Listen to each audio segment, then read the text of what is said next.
Hello, comrades, and welcome to Circuit Spa-Francorchamps, which is probably the same as Champs-Élysées, which is in France, so maybe we're in France. No, wait, we're in Belgium, and it's actually Spa, but they speak French, so it doesn't matter. My name is Boris, I'm your host for Crapitalism Weekly. My guest for today could have been Sabine Schmitz, but then they said, no, you're going to Spa. I'm like, yeah, so what? Yeah, I'm already queen of the ring. I cannot be queen of Spa. I'm like, why not? Yeah, because it will be double monarchy. I'm like, what the hell are you talking about? I didn't have time to discuss it, so I just went. Let's go.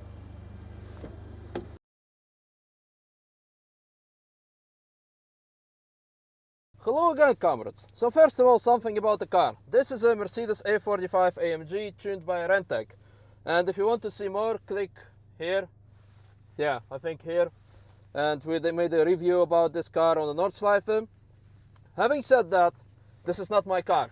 So I'm not going to do any lap record attempt or with it or anything similar to this. Second point is, well, driving fast and talking about bullshit, because I'll be talking mostly bullshit, does not go together, you know?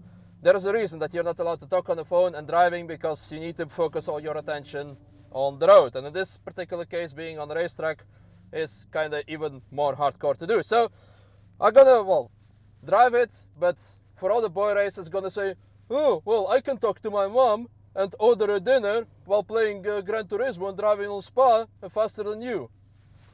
I congratulate you. Let's high five. Amazing. But this is not what we're going to do.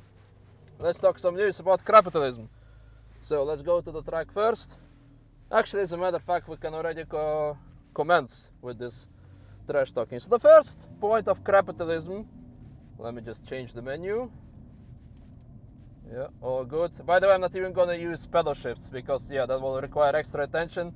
And with this helmet and the kind of quiet car, I cannot hear the shift points, and it's not my car, I'm not used to it. Well, enough bullshit. So the first thing I want to mention is, because of the Paris Motor Show last week, which is still currently going on, I think, there hasn't been a lot of news, because most importantly, well, all the car news was already in Paris.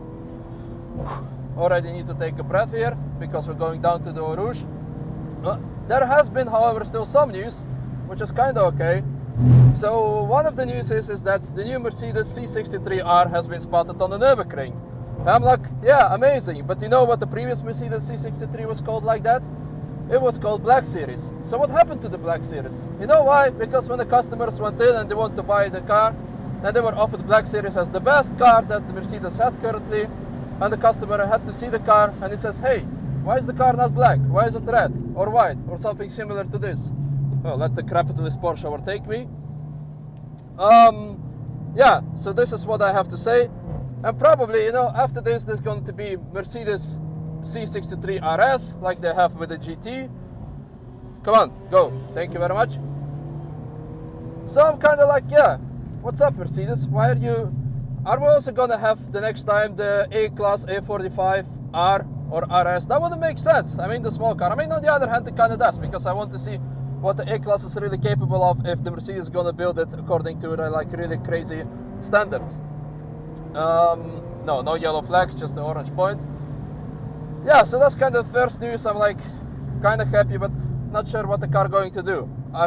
Because as you know, Mercedes has never been like crazy on the Nürburgring for that matter. So, but yeah, I think that's something that we can only find out by testing it on the track. Okay, let's skip the Mercedes. Another news is that kind of really shocked me is that the German government has proposed to European Union to ban all the internal combustion engines by 2030. I'm like, what the hell, man? I mean, look, I'm driving a Mercedes, which is a German car. Another German car is BMW, Porsche, Audi, Volkswagen, the largest car manufacturers in the world. How you gonna fuck up your fucking industry? Are you serious?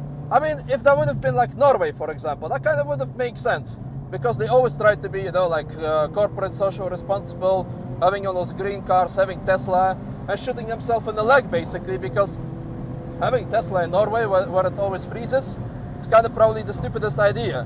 For example, this is actually the second time that I'm filming this episode, because when I tried to do it yesterday with a GoPro, it was kind of cold, and I couldn't do it, because, well, battery died in 10 seconds. So, how are you going to work that with Tesla? But yeah, anyway, who am I to talk about it? So it's kind of stupid to do. Who's being overtaken? Oh, no, not the blue flag for me. Okay, good. So, yeah, that kind of was really stupid and surprised me. Another news is like, yeah, not sure if it's a news. Ferrari has announced that there's not going to be any manual cars in the future. I'm like, yeah, of course, because most of your customers cannot drive. They kill the engine by over-revving it, or yeah, they burn down the clutch, so this kind of would make sense. Another Porsche Cup car behind me, so this is going to be interesting. Yeah, so this is, but then again, I'm like, you're freaking capitalist, so this means that if someone with enough money gonna come to you and order still a manual car, you're still gonna buy it. I mean, the Ferrari is still gonna build it for them. Come on, Cup car, overtake me. Actually, the woohoo girls are here, so maybe we should shoot 2 girls, 1 cup later. But yeah, this is something for later. So yeah, the Ferrari news. Okay, and the final 3 news is kind of like, first is a positive note news. There was a comrade all the way from South Korea who came last week to the Nürburgring on his freaking moped, and the moped was like a 110cc Honda Cup or something, not Cup like Porsche Cup that we had here, but like Cup with CUB. But it had like 110cc, 8 horsepower, and it could only have like 8 liters of fuel, and with that he could go 150 kilometers. But the point is, he has driven 18,000 kilometers all the way to the Nürburgring, and then he even made 2 laps with it. So the next time, for example, if you're a comrade without a driver's license, and you ask your friend, hey, let's go to the Nürburgring, you, for example, live somewhere in Europe, and he says, no, it's far away, it's like 200 kilometers, this and that, you're gonna say, shut the fuck up, man. Here's some Korean guy who drove all the way in his moped to the Nürburgring. You're not gonna give me that bullshit that you don't want to drive to the Nürburgring in your car because it's far away, 100 kilometers. So yeah, there is that. Where you can read the full story in the description, which was documented by British Gantry, and it's kind of amazing. Next, final 2 news have to do something that came out of something bad, but resulted in something good. So first, as you may or may not know, there is currently a hurricane in capitalist states of America, and it's called Matthew. So when I first heard like there are like some precautions for Matthew, I'm like, what the hell, man, Matthew? Matthew is not if I hear that comrade's name is Matthew, I would presume, yeah, it's kind of a good guy, you know, a good kid. Matthew is kind of a nice name. You're not gonna call a freaking hurricane which gonna destroy houses Matthew. So I heard your name is Matthew, eh? Suddenly not that scary and cool anymore. Well, it's nothing you can do about it. You have to walk away when I'm trying to talk to you, eh? Where are the manners? Call it like, I don't know, Ivan the Terrible or something like that, you know? This didn't make sense at freaking all.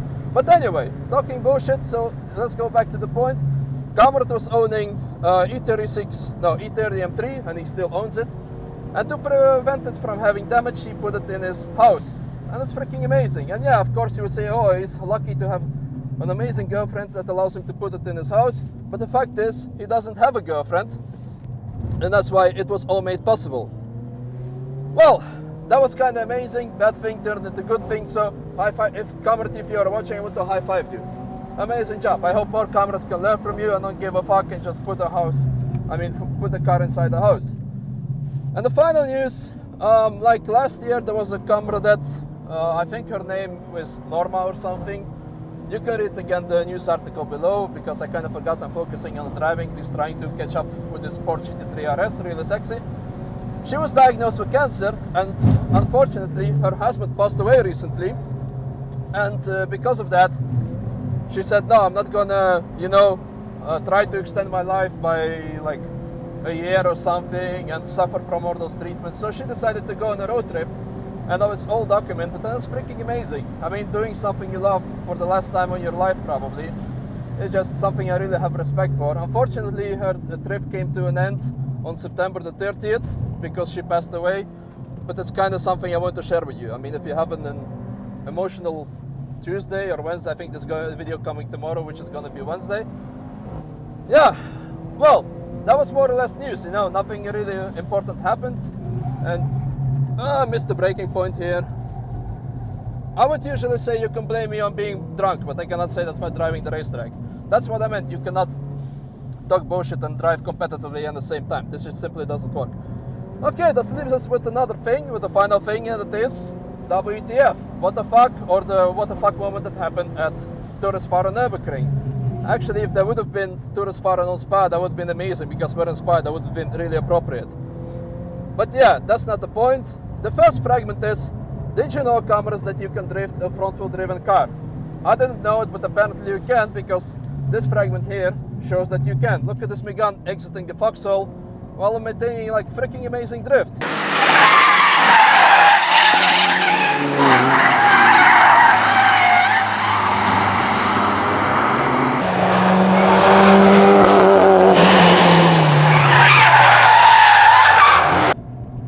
By the way, I'm kind of sad right now that I don't have a rear-wheel drive car, but maybe it's a good thing. But yeah, this is freaking amazing. I'm pretty sure the comrade who was driving it, after that, he said, yeah, that was all part of a plan. I really wanted to drift it, and it's well executed drift, and this and that, and this and that. No, of course it's bullshit. It just, but yeah. Well, if you're right now thinking, Boris, where the hell is a crash? We came here to see the crash videos. Well, let's stick to this section of the track, the foxhole, and I'll show you a crash. Well, not right now, because I really don't want to crash this A45, but the crash of Suzuki Swift. Look at that.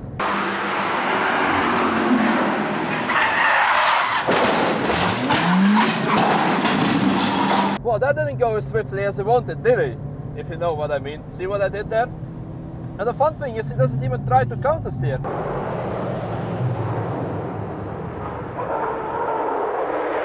And then he crashes to another fence. And after that, he's like, oh no, you know, I like the first fence a lot more. Let me crash into that one again. So yeah, and here's a Ferrari again. And that shows us why the Ferrari drivers don't need any manual, because they even suck with pedal shift.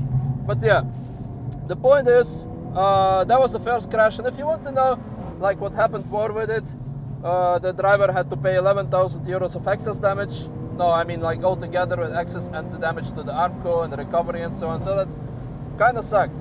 But yeah, judging how the crash happened, that kind of sucked anyway. Oh, we're chasing another Ferrari.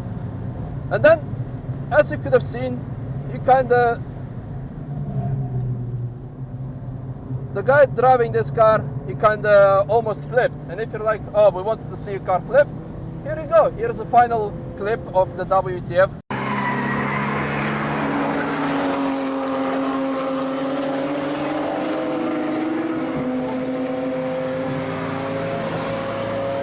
And then I wanted to say something like, ooh, a lot of cameras are saying the Nürburgring is the most dangerous racetrack in the world. But look at this, the marshals are at the crash site even before the crash is happening. That's even more hardcore than Minority Report. And if you don't know this movie, just Google it or Wikipedia, I'm not going to explain it. The thing is, I didn't get the chance to shoot the outro for the Crapitalism Weekly, so all I want to say, I hope you enjoyed the driving, I hope you enjoyed the watching. And I want to emphasize that you cannot talk shit and drive at the racetrack at the same time. You could have seen it that I missed the braking point once, and if that would have happened on the Nürburgring, the A-Class, which is not this one, you can rent this one to drive on the Nürburgring, by the way. Yeah, some capitalist advertisement over there. But what I want to say that if that happened on the Nürburgring, the A-Class probably would have looked like this.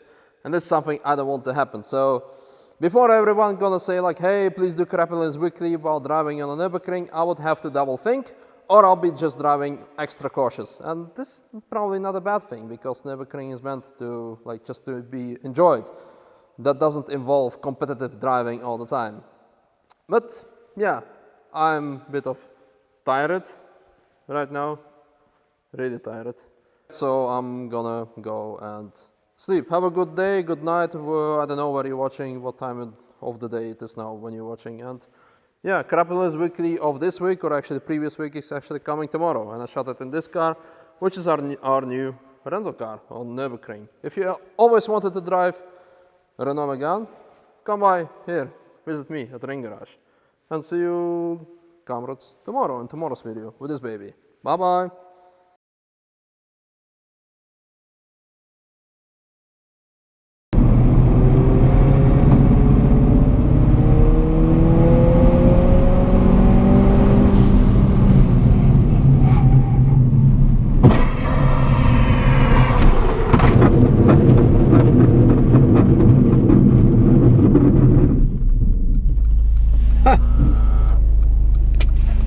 That's amazing.